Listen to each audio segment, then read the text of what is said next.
Hello everyone, and welcome back to another Dying Light 2 video. Today I want to briefly talk about the future of Dying Light 2 and what will hopefully be coming in the next update.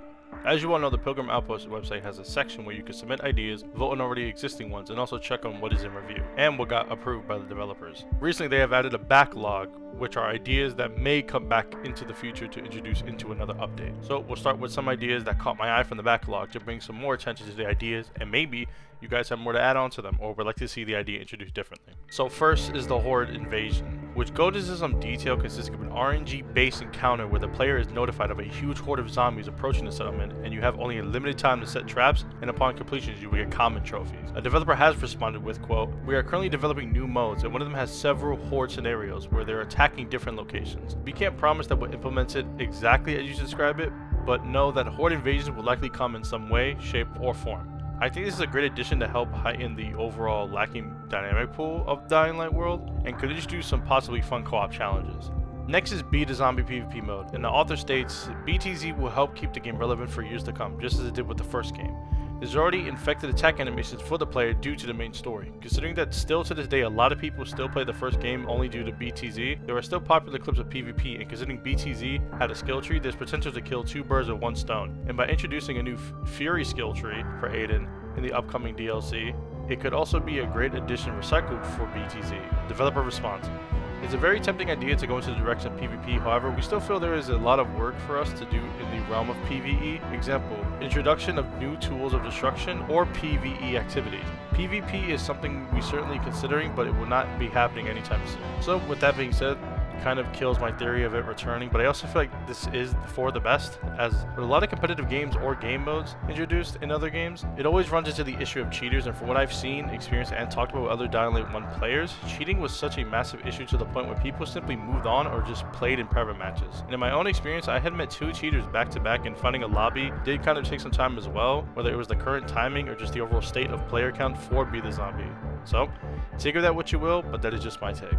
Next is simply put, roaming revenants, and the developer quickly responds with, "We really like where your head is at, but why stop at revenants?" This could be a really good idea for the upcoming Nightmare mode, but I also strongly feel like the map does not really fit the idea of roaming revenants considering how big they are, how far they jump, but they're also not really agile overall in their behavior, but their health pool could definitely hold them up to a challenge. Infected skill tree. The author goes on to say, "I have found that when playing, I completely forgot how my immunity timer is as quite long. Perhaps an infected skill tree could be implemented to allow players to tailor to their playstyle to tinkering with said skill tree, in which players could acquire points at the cost of a certain amount of immunity. This would allow players to reduce the time as much as they want in favor of certain buffs. These buffs could include natural regeneration, increased run speed, and less stamina usage. I would love to see this become an actual key element in gameplay. Having such skills as Fury mode could even be unlocked while also having to balance immunity and power."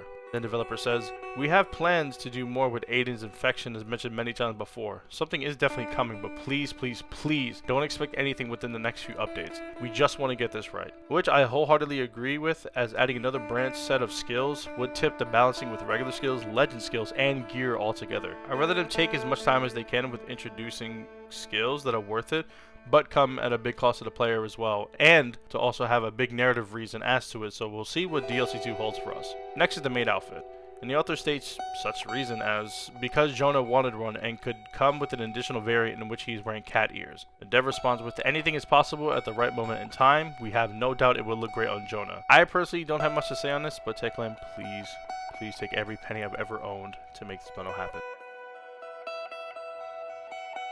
There were many other great ideas that were stated in the backlog, but I don't want to just spoil everything without you guys actually going to the site and reading the rest for yourself, which will be linked in the description to view for yourselves. For what has been approved are biomarker in-game uses for Aiden to pretty much see his immunity levels in a more immersive way, which I am all for additional immersion into the game. Biters mutating throughout the night, which was a feature back in DL1, which could also trigger a chase. Another feature I'd love to see, as regular biters are just too easy. A charged front kick, which is stated that the mechanic could be a kick bind being held down and released for a more powerful kick, which could come as an infected skill. Who knows? Extra wandering chairs on the map, which is a feature that I would need to see a bit more narrative depth as for the lore goes. Shoot levels are dangerous, involving bandits, renegades, and affected alike, so I'm curious how this would pretty much be introduced. Have or hire a companion. A good idea for those who need a bit of help in the game if a mission is too hard, or just wanting an NPC pal to fight alongside with in solo sessions. And lastly are grappling hook skins, which would just boost the value of bundles overall, and hopefully not raise the price. And the one from E3 2019, which was basically deemed the candy cane grappling hook, hook did not look bad either, so I am curious on what unique grappling hook skins they could introduce with new bundles. Now for the in development section, there are 4 ideas that are currently in the works, so I'll quickly go through them just in case some may not remember or have checked the website. There's gear loadout system,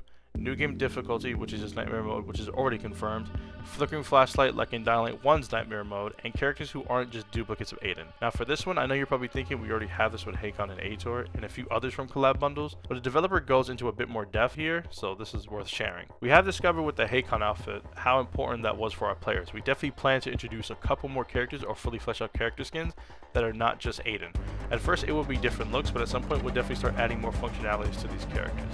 So maybe we'll get personal voice lines or additional ones, who knows, or maybe we'll get unique one-liners depending on the collab if they ever choose to do that. Those were just the many wonderful ideas that the community has made, and at the time of writing, ideas are still being sorted and reviewed, so new submissions are not open yet, but I highly advise you to write down your list for your well thought out ideas so when the time comes to open them again, you are ready. Did you like the ideas I've shared? Were there some that excited you or turned you away? Do you have any ideas of your own you have not seen from the website? Let me know in the comments below and we can start a broad discussion on this topic. If you found this video entertaining or informative, subscribe me and leaving a like goes a long way. And as always, good night and good luck.